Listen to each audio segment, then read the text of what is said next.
Mgu duen aloho dido etembe nyankpa. Man alwe siwo ken Yohane. Itio kisha nieni. Ivu isha kundugbe ka momla. Yesu okwa hele. Kwa ivu isha kundugbe ka ruhwala. Mgu olun. Ikayetso Yesu ka amba Yuda. Mbavena jijila Alwene alu ken kwa orun wam zanzanyo. Nemba mbahene a mimije. Ma nefa mimi. Ma mimi pa une pasine. Une tuwa. Vege mave ka ana Semba tsomburo Abraham je. Ma yangi je. Semba aluikpan oga. Ena ukanwe apasine atuwa. Tela ondo anaiverin shakwa orune. Kete Yesu Kristo. Amen. Mso orune onahame tela ondo ngwa awashimo dido shachiwo. Aondo ngwa mhenu dido shachiwo. Maki yangi nyanene. Ufa mimi. Ma mimi pa une pasu une tuwa. Kanyi ilu mimi. Mgu yemu da orun. Aka mfemba tale philosophers jako mimiga. Shini mgu yemu da orun eji uwe yowi pin kwa mimi. Ki bibiro ato pine kwa mimi kanyi ilu mimi ki bibiro. Mgu yemu da orun kwa alaga pa mgu yemu no orun kwa Yesu oyo aka wene wen Yesu ungu gbenda mimi ma uma. Yesu kaye ungu gbenda mimi ma uma. Ma ugbe karen hene nanga na gbe zahite na ga sa nanaka helena. Alweshu wo kemba Romanu etio mo ivirisha poetrata Yohane tio mo ivirisha poetrata na haye mrumunu shamho va shakev Yesu mrumu shamho ma mimi va shakevi Yesu atindi ava shakevi Mose ba mrumu shamho ma mimi va shakevi Yesu Kristo. Mimi u Yesu Kristo. Yesu Kristo yona ka mimi. Ma Yesu Kristo mimi nane ka mimi ualua mrumunu shamho. Injane ya ka mimi uka qualify una kumngala. Na we uelu mimi Yesu Kristo no ne transferi mimi na one na weyo.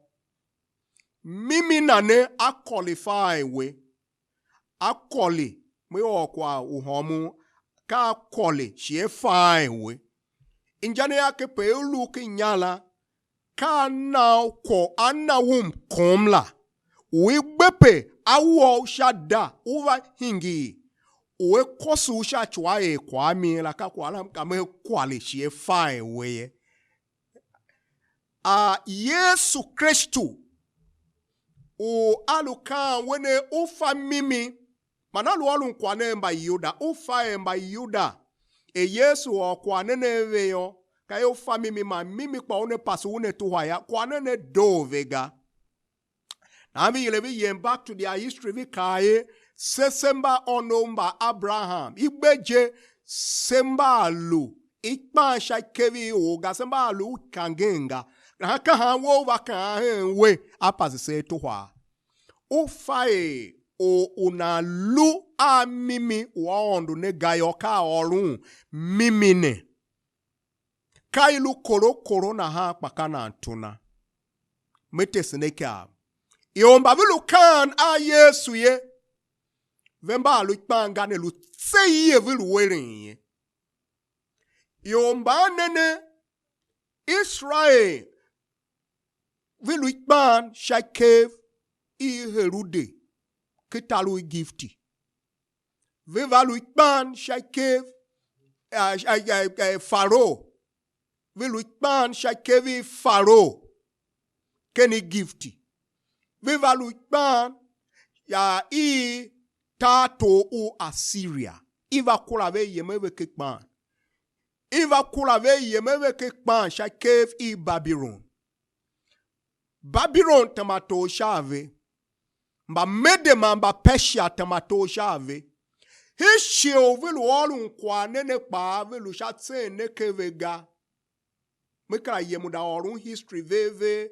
Jenu Hasmonia dynasty zanzan. Vanyo shakevi Alexander. Vanyo shakevi the Seleucids and mamba genembela. Ishenu ilu olu kwa nene pa yomba nene vilu shakev I mba Roma. Vilu yan uverinto ayorovega. Vilu vanava. Bofa yangi Yesu luva olumve kwa umimi yo ihya. Yangeve uungwa kwa umimi u Yesu aluva olune. Kanyim so orun to yam TV. Mso kan a to yam TV na hame.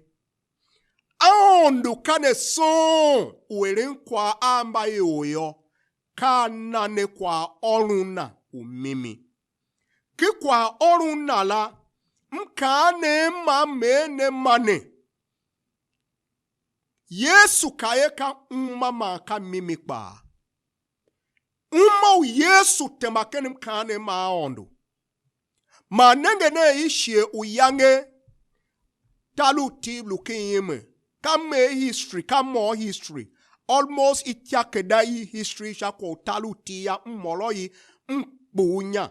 Chima mwa pasadwane bashim yemuorun tiakedai history. Imba mission game imba gene venge shako tivyo. Aka gene a talu tib aloluva hiworun nyayo. Itiv kabi enja kamba yuda naha vituna kwala. Pade moneti ityoyam utema nungo mso kana veme aondu so tyoiti aondu ngwe washima shachu tyone oluna luwe washima udido shachu tyoiti gaka Satan ma kwa nene Satan gutese unsha kishi yon so tyoiti ga kijume ute asi lula. Yangi ute asi pe yanvi due. Ki Congo.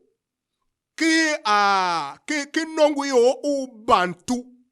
Bavi sambi zanzan bagenvi luhi East Africa. Bagenvi yem Southern Africa. Bagenvi valu henene. Iti lu bende aondu. Iti faondu bende. Katyoke ala. Iti fako aondu u abave. Aondu yonko. Mana aondu gbidekpe. Iti fako anenevi yo. Ishenu kwa ateve yo. In fact. Oyom vayi ubumenti. Evi kende kagensha. Oti vaka wene kai karen. Ipele naye.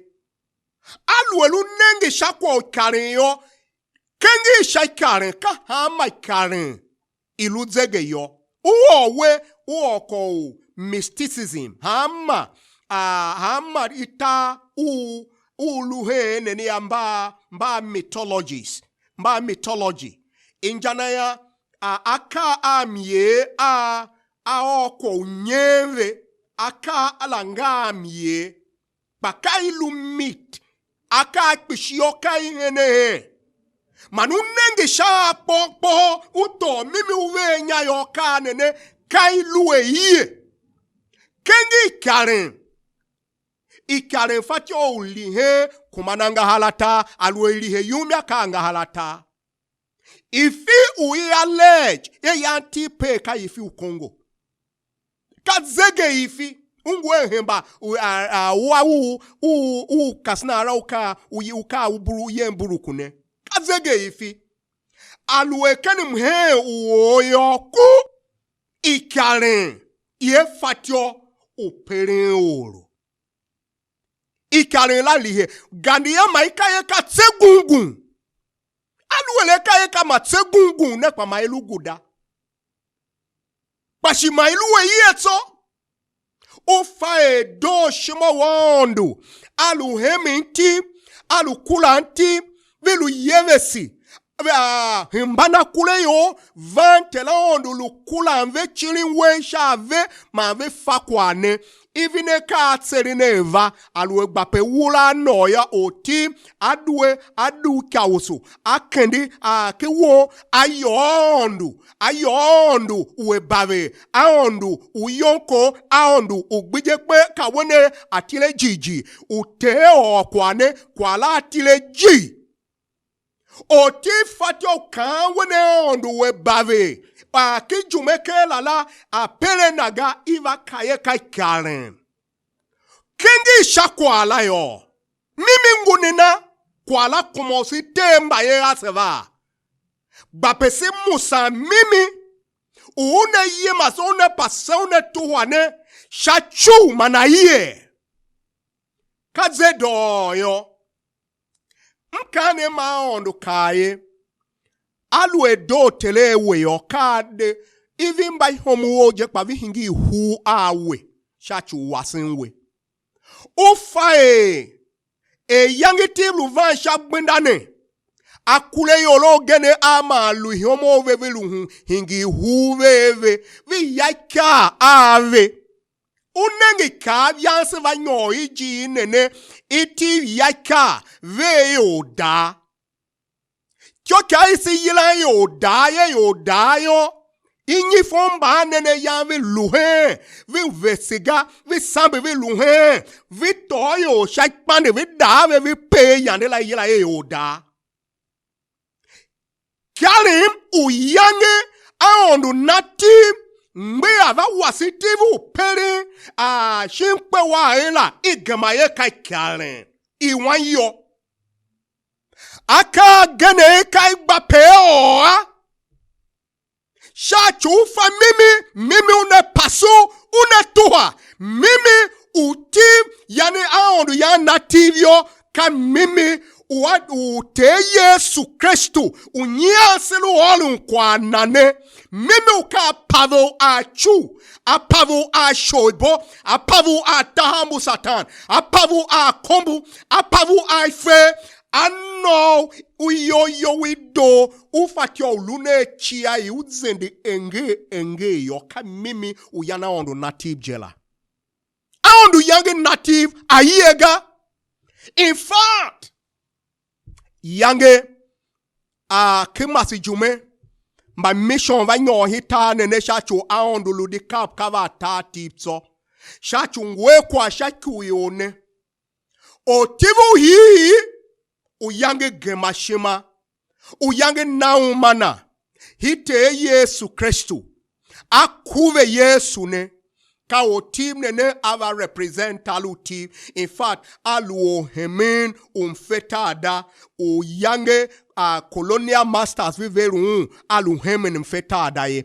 Kam kane maondo yange mad vamsa pasituwa ye yange ma mission vanyo hitalu team ki 1911 la lu yuangirim yo ivanyo hitalu tiye o ti facho ngere kwa kezwanaga on timba mission va hezwanene ngere kwa kezwa u ti banyia nene o tip ka hile alam dan sham kane maondo atumangu wa sham kane maondo onu wase ba mission i DRCM yamve vanyo am kane maondo vi he in makanta shakev i DRCM ma mission i katli ya hiuvan ken 1919 ivan erine tem ba ve va fachoga ve vanyo ken masijume 1920 something yem ke 30 something ve vanyo shi mission Catholic Catholico Roman Catholic mission hingi NKST DLCM ne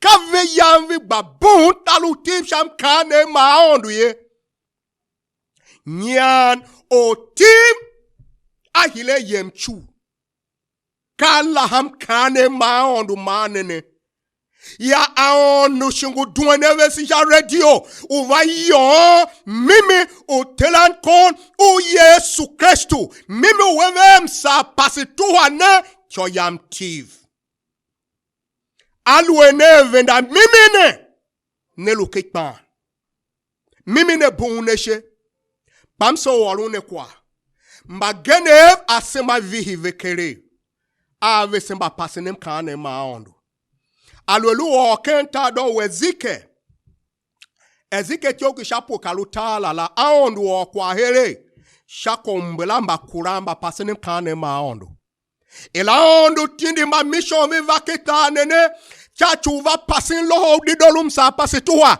ayo chiva mfeta dava ma mission du gbenda egbenda mo zaki bianva sea kamon ki gbenda yihiri kitaluti egbenda nene jeminchi sha pam deriwa 200 pounds yange ma mission a budget lu 50 pounds Viva end up uweri gbenda umo zaki bianva he say shine gwabi sha 200 pounds yomba lu tsam gbenda ke toho erintom nene kape yomba nene viva buwe yochi yomba nene viva brun makranta yomba nene viva eleka tok posu vina ono asemba gen scholarship uyemenda henen tom ket makranta ketala bute sha chutsa seve hide ka onu ka mission yangi nave aki gafacho representing italu team sha yodu sha kadunaye ga o tibiana luga nyati kabi lewe tuna kwa nene itokayo kwa vahi uzanyo semba pasinim kane maondo pasiva nyo aye malikichi mswondo shachu mba mission mba yange vivala viva na umave vikpevi hawambe he mbuka na ve metyo yamti digbenum howo kosunenega shachumba lanin kwa eliwo ke Ezekiel tio kishapo kaluta na ha mbalanin kwa viva nyo ke nongu Kristu ma kwa gene kalagbavega ka ichu mana nye ma kaigbove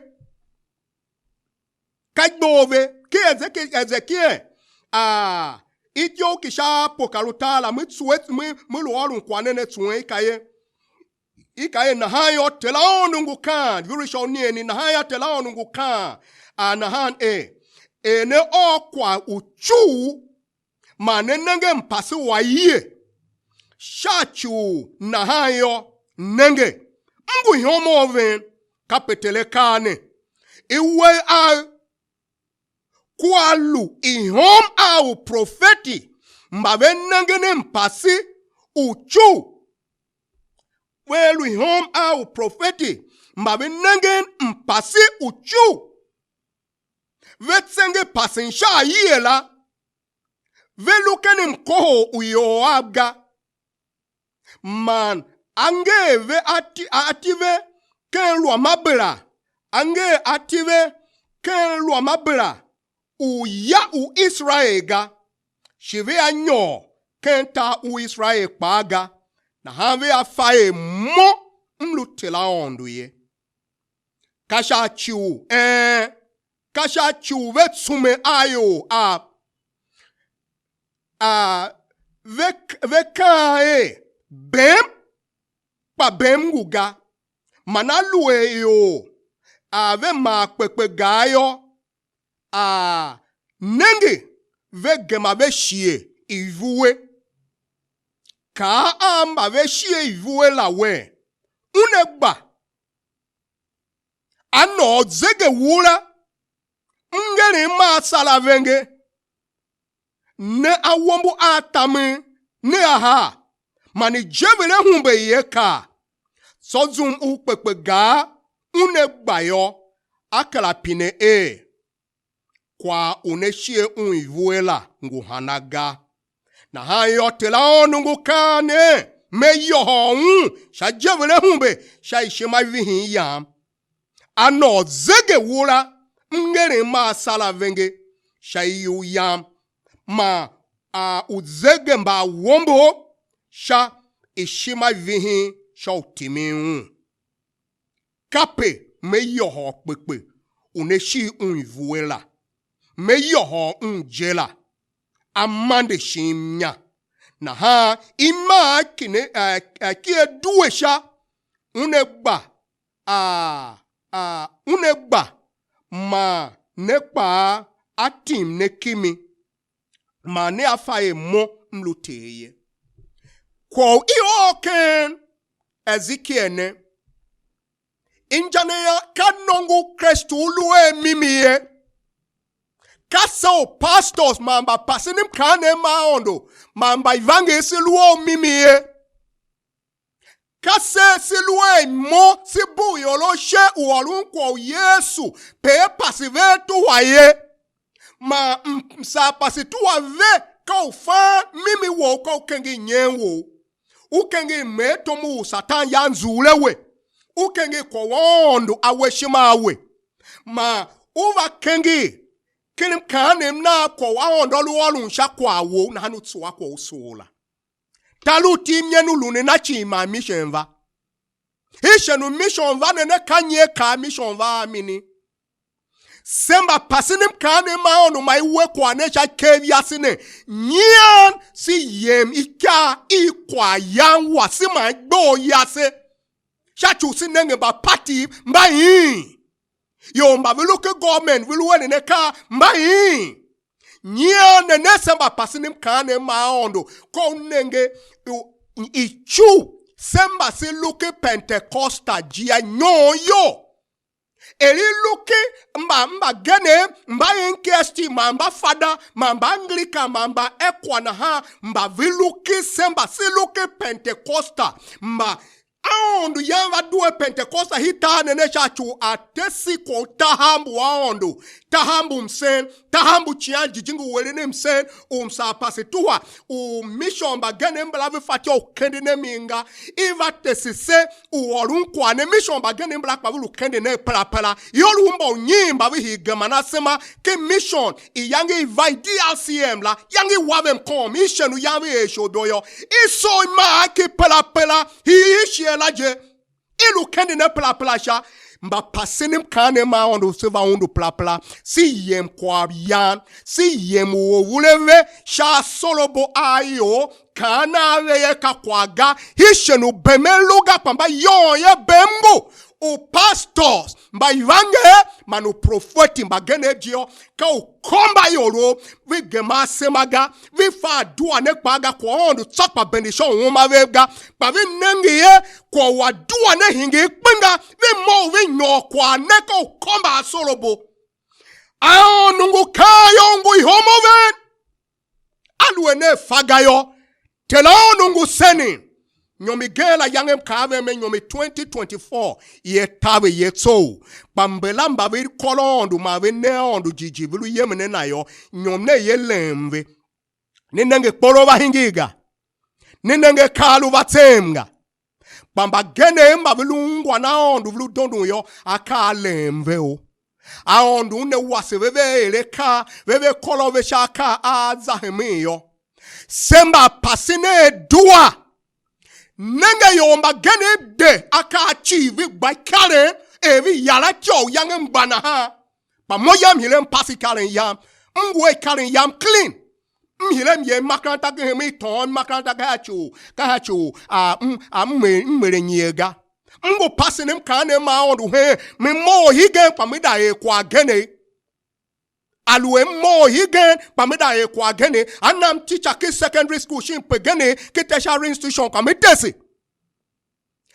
pa aondo yila me mo ti mimi ba gene ba kare winenge mkane ma ondo ba pase manene hingi kwenga ukwa yan aondo ngu homo mbane ngu wele nemseme tela ondu anum yomba ukove la alolu wote oke bibro kin vuri sha kundu la onu kayo une pasi yomba ikove e kanyolo une pasi vo une toha tela ondu ngusene hitaluti uva pasinyo mba ikove ka kwaya ilu yamve fia ilu olu ne ka olu ne profoti ilu ten mngere ilu ten ba ilu ten bume kala la ilu kolu yo shachu inengi ye zayo nguyo mba zayo la yo hingi kwa yan umba pasinim kane maondu yes bape olnana yashatse baka pila masha chu nega aondu tengu homoven namba neluwe mbalala aonu ngukana hayene negemasima